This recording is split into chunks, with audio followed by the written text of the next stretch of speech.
Uruguay, que fue en el año 2014 en el marco de un plebiscito nacional que se realizó junto a las elecciones nacionales.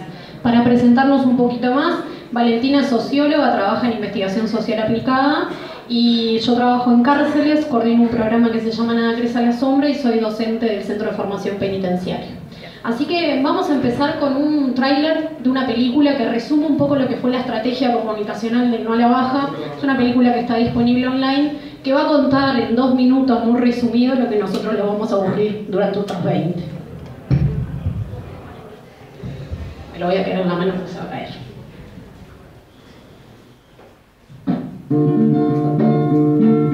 La preocupación por la inseguridad es algo que urge a la sociedad y quizás las medidas reales no sean muy compatibles con lo urgente. El 92% de los encuestados votó que sí firmará para plebiscitar la baja de la edad de imputabilidad. Cuesta romper con esa idea de que el represor tiene resultados positivos. Es sí una propuesta en sí, pero sobre todo esa voz de la gente. Esa inseguridad vital que tenemos en estos tiempos contemporáneos se condensa en la sensación de miedo de la ciudad. Lamentable, el gobierno no hace nada, nosotros no vamos a nada. Pero en el entendido de que el clamor popular nos lleva más que nosotros llevamos a la gente.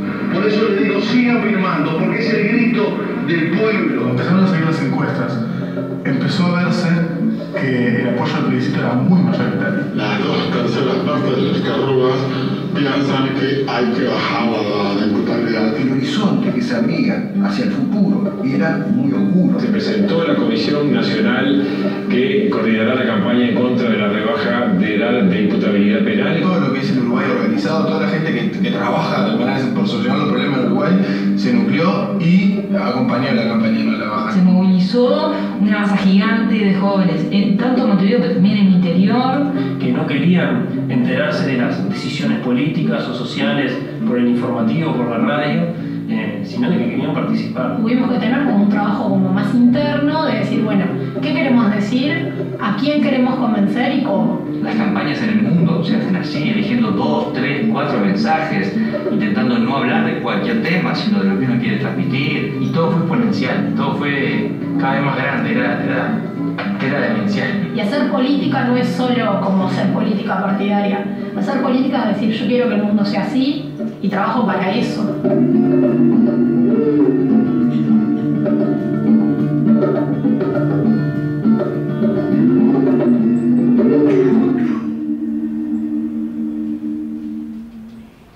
Bueno, la película no es un stop motion como lo que lo vieron, la película se puede ver de corrido, pero estas cosas siempre pasan.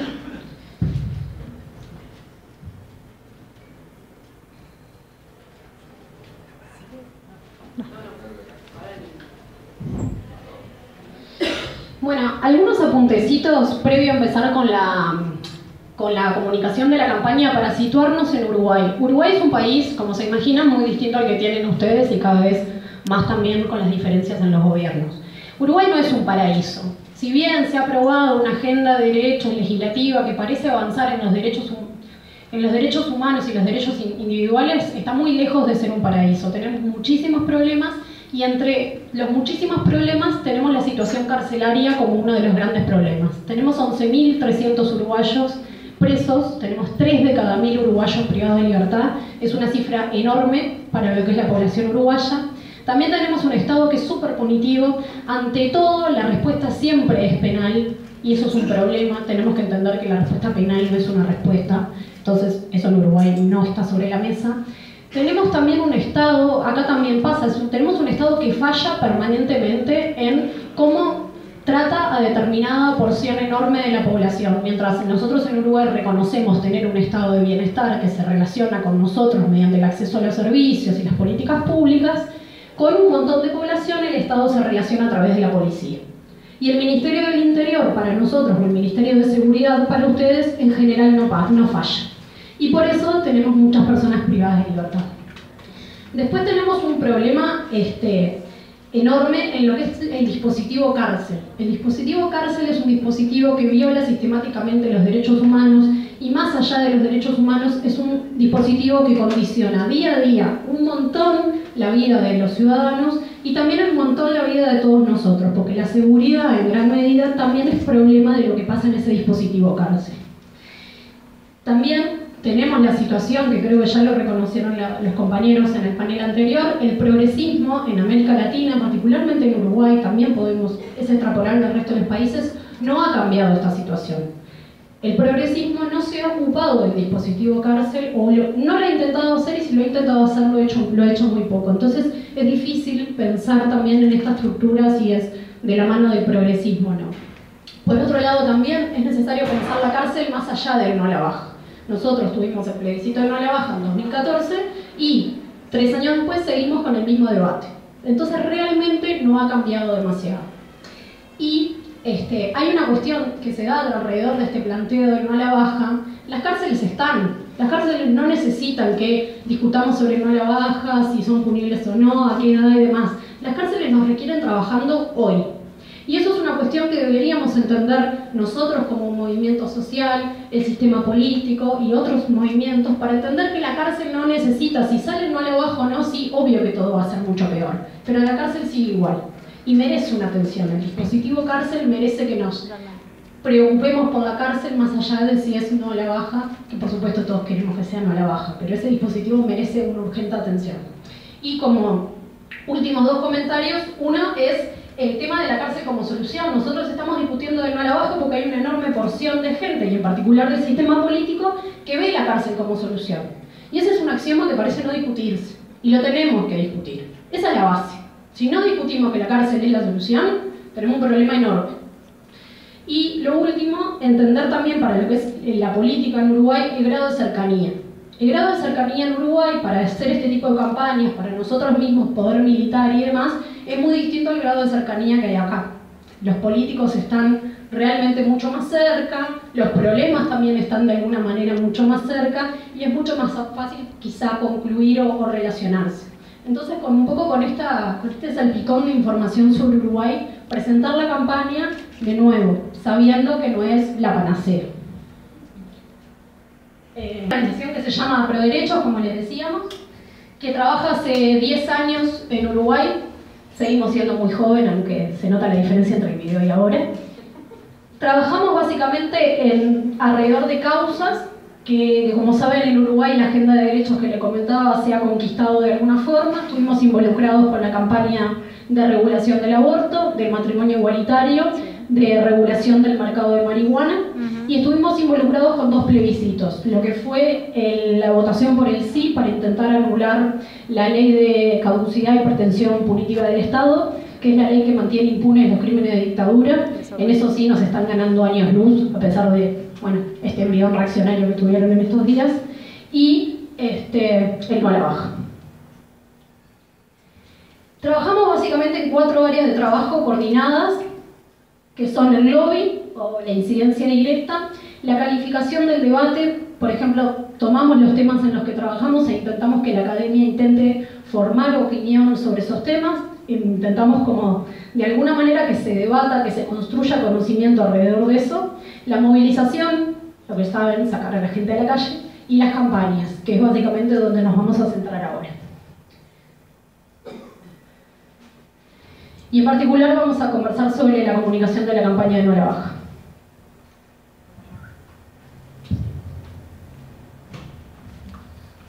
Bueno, en principio quería aclarar la diferencia de las campañas anteriores que habíamos trabajado en coordinación con otras organizaciones, instituciones, es que esta era una campaña que estaba impuesta. Digamos, no era una propuesta que saliera de las organizaciones para llevar adelante, por ejemplo, lo que fue la regularización del aborto y demás. Esto era algo que era una propuesta que venía de un sector particular, de un partido político, y que teníamos que encontrar los objetivos claros de cómo nos íbamos a posicionar en esa campaña, sobre todo porque veníamos muy atrás y bastante a contracorriente, digamos. Entonces, en ese sentido, era importante definir los objetivos. El objetivo principal era ganar. Justamente nosotros, una de las diferencias que teníamos en Uruguay es que esta propuesta iba atada a un plebiscito. O sea, en las elecciones de octubre del 2014, además de que la gente votara el presidente, se votaba el plebiscito de no a la baja. Entonces nosotros teníamos que trabajar hacia el convencimiento de que la baja no era una solución para solucionar la seguridad. Acá hay un calendario en términos generales muestra cómo fue mutando, digamos, la comisión nace en 2011 con características bastante diferentes a lo que después se conforma, sobre todo en el año 2014, donde la campaña fue más fuerte.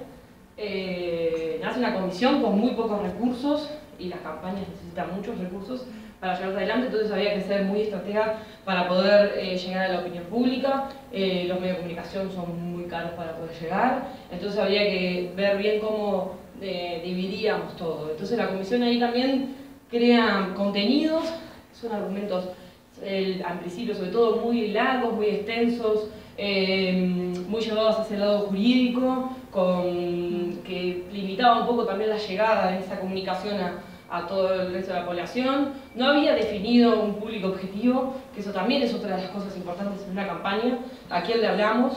Teníamos que alejarnos un poco de hablarle a los convencidos, porque necesitábamos convencer a más, porque esta campaña no podía, esta propuesta no podía ganar. Entonces en 2014 ahí se crea esto, lo que es el replanteo de la estrategia. Para llevar un replanteo de la estrategia necesitábamos sumar lo que es la investigación social aplicada. Entonces en ese sentido, y además talleres y demás cosas que se llevan a la pata de comunicación, donde se tenía que definir una línea argumentativa clara, concisa y que la podíamos replicar por todos lados. Entonces, en ese momento, bueno, se generan algunas alianzas muy importantes, por ejemplo con la Universidad de la República, donde empezamos a trabajar en conjunto. También estuvo un emprendimiento que se llama Focus, donde se hacía investigación aplicada de forma también bastante militante, ¿no? Como adaptándonos a los recursos que podíamos tener. Hacer una encuesta, por ejemplo, nacional es muy cara, entonces necesitábamos el esfuerzo de todos. Ahora después les cuento un poquito más de la encuesta y demás. Y bueno, ahí se crean los talleres de creación de mensajes, por ejemplo, que todo empieza a partir de los grupos de discusión, que es una técnica cualitativa que se usa mucho para la investigación, y ahí empezábamos a tratar de pulir y ver cómo íbamos reduciendo esos mensajes y dejarlos con más fuerza para poder empezar la campaña. Ahí, bueno, se generan en marzo los grupos de discusión que les decía, donde se afinan mensajes y se prepara también